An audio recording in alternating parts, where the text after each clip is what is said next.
Good evening, students. This is also 2024 question, and it says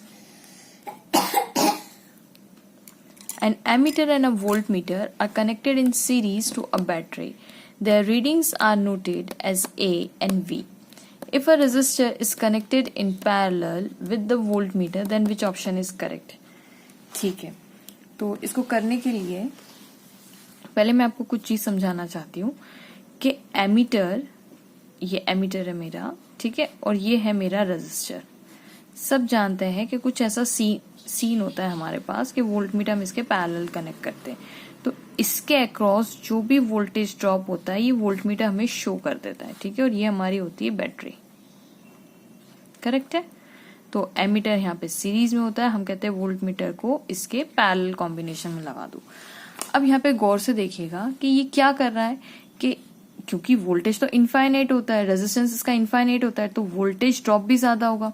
अब यहाँ पे की पॉइंट्स हम पीछे देखते हैं कि की पॉइंट्स क्या है यहाँ पे, है ना। पहले तो सबसे पहली बात यहाँ पे क्या रखनी है, एमीटर सीरीज में होता है, वोल्टेज हमेशा पैरेलल में होता है रेजिस्टेंस के, ओके।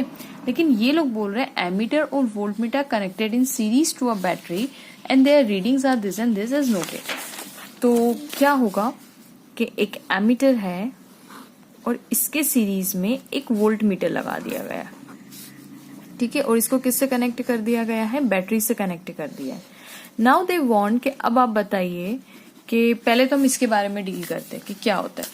चलिए, अब इसकी रीडिंग नोटेड है, ए रीडिंग और इसकी वी रीडिंग का मतलब है कि आप समझ लीजिए कि जो एम्पियर है यानी करंट है, ए शो कर रहा है, ए को आप कुछ नंबर मान लीजिए 1 एम्पियर शो कर रहा है, और वोल्ट मीटर को मान लीजिए आप कुछ 500 वोल्ट्स शो कर रहा है, कुछ ऐसा शो कर रहा है, ठीक है। तो उसको ये लोग वी बोल रहे हैं, मतलब एक particular V is this and particular A is this, कुछ शो कर रहा है। तो ए शो कर रहा है और ये वी शो कर रहा है, ओके। कब? जब इन दोनों को सीरीज में कनेक्ट किया गया था। तो जब सीरीज में कनेक्ट किया गया तो हम मान के चलते अच्छा नया नया रेजिस्टर मार्केट से लेके आए, और इसका जो रेजिस्टेंस होता है आइडियल रेजिस्टेंस होता है, आइडियल जो एमीटर होता है उसका जो रेजिस्टेंस होता है वो लगभग 0 के बराबर होता है। अब 0 तो मैक्सिमम करंट पास हो जाएगा, और जनरली जो वोल्टेज होता है उसका रेजिस्टेंस इनफाइनाइट होता है। जैसे मैं एग्जांपल देती हूँ, ये जो हमारे पास वोल्ट मीटर, अगर मैंने मान लीजिए 100 से लेके 500 तक की मेरे पास रेंज का वोल्ट मीटर है, 100 फिर 200 फिर 300 फिर 400 500, तो लगभग इसका जो जाता है ना हाईएस्ट, मतलब जो पहले स्टार्टिंग होता है इसका 5 मेगा ओम होता है इस ऐसे वोल्ट मीटर का कितना इसका रेजिस्टेंस होता है 5 मेगा ओम से स्टार्ट। अब इससे तो ज्यादा जा सकता है, बट 5 मेगा ओम का रेजिस्टर लेता है, मतलब रेजिस्टर होता है। तो कहने का मतलब है रेजिस्टेंस बहुत हाई होता है किसका, वोल्ट मीटर का, ठीक है। अब यहाँ पे एक की समझिए कि अगर रेजिस्टेंस बहुत हाई है तो वोल्टेज ड्रॉप भी क्या होगा, बहुत हाई होगा। वोल्टेज ड्रॉप क्या लिखूं मैं यहाँ पे, voltage drop is very high.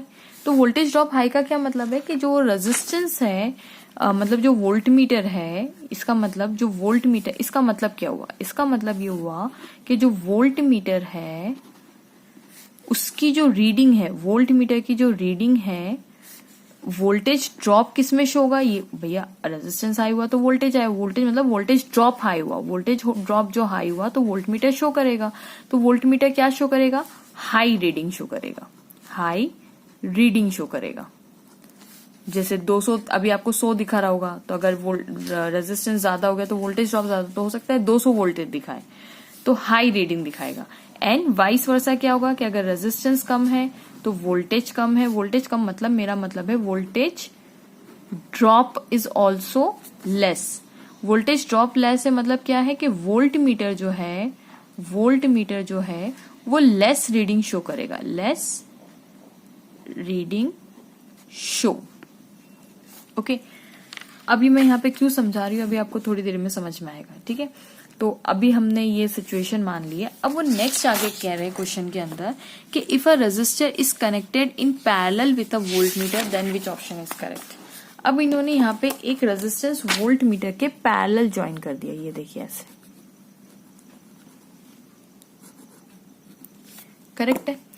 अब क्या होगा, लेट्स से इसका रेजिस्टेंस आर है तो आप मुझे बता सकते हैं कि टोटल रेजिस्टेंस कितना होगा। तो अगर इस सर्किट का टोटल रेजिस्टेंस देखें तो पहले ये इसका रेजिस्टेंस कितना था, इन्फिनिटी, इसका रेजिस्टेंस कितना था, आर। तो पहले मैं इसका आर इक्विवेलेंट निकाल लूं। तो वोल्ट मीटर का आर इक्विवेलेंट डैश नाम दे देती हूँ। इसका जो अब आर इक्विवेलेंट निकलेगा उसको मैं आर इक्विवेलेंट डैश नाम दे देती हूँ। तो 1 upon R equivalent dash is equal to 1 upon R, इसको मैं R1 नाम दे देती हूँ। 1 upon R1 plus 1 upon infinity, क्योंकि इसका तो इन्फिनिटी है, and something upon infinity is, इसका 0 हो जाएगा, ये गया, ये 0 हो गया। तो R इक्विवेलेंट कितना हो गया, R1 के बराबर हो गया। करेक्ट, मतलब एज इफ कि जब रेजिस्टेंस आपने एक पैरेलल में कनेक्ट कर दिया है। देखिए हम एक आइडियल सिचुएशन मान के चले, अब आप कोई नंबर भी लेंगे ना तो आपका आंसर सेम आना है, ठीक है। अब यहाँ पे जब मैंने एक रेजिस्टेंस कनेक्ट कर दिया है, किसके, वोल्टेज के पैरेलल एक रेजिस्टेंस मैंने कनेक्ट किया, तो इन दोनों का इक्विवेलेंट रेजिस्टेंस R1 के बराबर आ गया, ठीक है। अब टोटल रेजिस्टेंस कितना हो जाएगा, तो टोटल रेजिस्टेंस हो जाएगा, टोटल रेजिस्टेंस अब इन दोनों को मिला के सीरीज में हो जाएगा। तो सीरीज में कितना होगा, किसका, resistance of ammeter, resistance of ammeter is 0 plus resistance R1। तो अब कितना हो गया रेजिस्टेंस, यानी total resistance is equivalent to R1 के बराबर हो गया। करेक्ट है। अब आप कहेंगे मैम पहले कितना था, तो देखिए पहले कितना था, जब ये वाली सिचुएशन थी ना, कौन सी, जब ये मैंने पैरेलल कनेक्ट नहीं किया था, उस केस के अंदर अगर मैं इसको R टोटल डैश नाम दे देती हूँ, ठीक है। अगर जब मैंने ये रेजिस्टेंस नहीं पैरेलली कनेक्ट किया था तब क्या, अब तब देखिए ये और ये दोनों ही सीरीज में थे, तो R टोटल किसके बराबर हो जाएगा, this resistance plus this resistance, मतलब 0 प्लस इन्फिनिटी। इसका रेजिस्टेंस इन्फिनिटी था ना जब ये नहीं कनेक्ट किया था, ठीक है। तो टोटल रेजिस्टेंस इज इन्फिनिटी। तो देखिए आर, अब आई क्या चीज होती है, करंट क्या चीज होती है, करंट होती है वोल्टेज डिवाइडेड बाय रेजिस्टेंस। तो अगर आप आर टोटल को देखेंगे तो आर टोटल की वैल्यू इन्फिनिटी है, तो V upon something infinity is 0, तो लगभग लगभग करंट 0 हो गया यहाँ पे। मैंने अब ये अगर आप कोई नंबर एज्यूम करें तो आप ये समझिए बहुत बहुत बहुत लेस करंट जाएगा, यानी करंट, ये current I is very very very less. But अब ये वाली सिचुएशन को एनालाइज करते हैं, R डैश टोटल। अब I कितना हो गया, V upon R dash total. अच्छा अब मुझे बताइए क्या रेजिस्टेंस इनफाइनाइट है, इनफाइनाइट तो नहीं है लेकिन कम हो गया है। देखिए यहाँ पे इनफाइनाइट था, ये R1 थोड़ा कम ही होगा ना उसके कंपैरिजन में, तो रेजिस्टेंस घटा तो करंट अब क्या होगा, I डैश नाम देते इसको, करंट क्या होगा, इंक्रीज हो जाएगा। इसका मतलब जब हम यहाँ पे कोई R1 नाम का रेजिस्टेंस पैरेलल में लगा देते हैं और ये R डैश टोटल किसके बराबर है, R1 के बराबर है मेरा, ठीक है। R डैश टोटल R1 के बराबर है। तो जब हम कोई रेजिस्टेंस पैरेलल में शिफ्ट कर देंगे तो जो करंट यहाँ से एमीटर यहाँ पे फ्लो होगा वो कितना हो जाएगा, I डैश हो जाएगा, यानी करंट की वैल्यू बढ़ जाएगी, ठीक है। तो करंट न्यू ये I dash current will increase, current will increase. अब आते हैं वोल्ट मीटर पे। अब स्टूडेंट्स वोल्ट मीटर का ध्यान से समझिएगा, बहुत ही इंटरेस्टिंग पार्ट है। वोल्ट मीटर का कहना है भाई कि यहाँ पे तो वोल्टेज, अब देखिए वोल्ट मीटर तो हमने आइडियली माना हुआ है, अब अगर इसमें इनफाइनाइट रेजिस्टेंस है तो यहां से करंट अभी हमने देखा कितना आ रहा है, जब इसको कनेक्ट कर दिया पैरेलल में R1 को, तो अब करंट आ रहा है I डैश। अब ये I डैश आया आया आया यहां तक गया, अब इसमें तो जाएगा नहीं, क्यों नहीं जाएगा, क्योंकि इसका रेजिस्टेंस तो इनफाइनाइट है, उसके मुकाबले इसका रेजिस्टेंस बहुत कम है, तो सारा के सारा करंट कहाँ चला जाएगा, इधर चला जाएगा, ठीक है। सारा के सारा करंट यहां चला जाएगा, यानी इसके थ्रू चला जाएगा।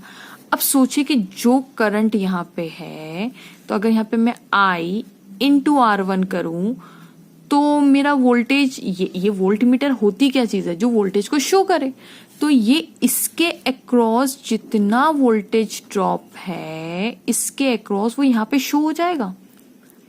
अब आप सोचिए पहले जो वोल्टेज शो हो रहा था जब R इन्फिनिटी था, तब वोल्टेज कितना, क्वेश्चन में बोला था कि वोल्टेज V है। अब आप सोचिए कि जब ये रेजिस्टेंस कम है, इसके मुकाबले इसका रेजिस्टेंस कम है कि नहीं है, करेक्ट है। अब हम इस पे खेल खेलते। जब आपने पैरेलल कनेक्शन किया तो R1 लेस था, R1 इज लेस। अब करंट इसमें से I बहा तो वोल्टेज ड्रॉप भी इस R1 के अक्रॉस लेस होगा, वोल्टेज ड्रॉप भी इसके अक्रॉस लेस होगा क्योंकि R1 की वैल्यू कम है। अगर R की वैल्यू कम तो वोल्टेज कम होगा, वोल्टेज कम मतलब वोल्टेज ड्रॉप कम होगा, मतलब वोल्ट मीटर में जो ये रीडिंग शो होगी वो कितनी शो होगी, लेस शो होगी। जबकि जब R इन्फिनिटी था तो इन्फिनिटी का मतलब जैसे मैंने आपको एग्जांपल दिया था कि अगर 5 मेगा ओम का आपके पास रेजिस्टेंस है तो 500 वोल्ट तक आपकी रीडिंग जा रही है, बहुत हाई जा रही है। अब क्या होगा कि ये क्या है, R1 बहुत कम हो गया इसकी कंपैरिजन में। अब R1 कम हो गया, R1 की वैल्यू अब आगे क्योंकि इसके पैरेलल कनेक्ट हो गया, तो एज इफ पूरा सर्किट तो देखो आपने खुद ही देख लीजिए कि यहाँ पे R इन्फिनिटी और इन दोनों को पैरेलली मैंने सॉल्व किया तो मेरा R इक्विवेलेंट तो R1 के बराबर आ गया, और मेरा R1 जो है वो लेस देन है R से। ये R इन्फिनिटी मतलब R क्या है मेरे पास, इन्फिनिटी, मतलब R1 तो लेस है ना मेरा इन्फिनिटी से, तो R1 की वैल्यू कम तो वोल्टेज ड्रॉप कम, वोल्टेज ड्रॉप कम तो volt meter will show less reading. तो इसका मतलब यहाँ पे वोल्ट मीटर कैसे शो करेगा, जब कनेक्शन कर देंगे तो वो शो होगा लेस रीडिंग, मतलब वोल्ट मीटर हम लिखेंगे voltmeter will show less reading. So देख लेते कौन सा ऑप्शन सही है कि current both A and V, no यहाँ पे ऑप्शन आएगा कि A will increase and voltmeter यानी V विल डिक्रीज, यानी A option is right, A option is right. देखिए current increase and voltmeter voltage decrease, तो current increase यानी A will increase and voltage will decrease. So hope आपको video पसंद आया होगा, and please don't forget to like, subscribe and share my channel. Thank you so much for watching.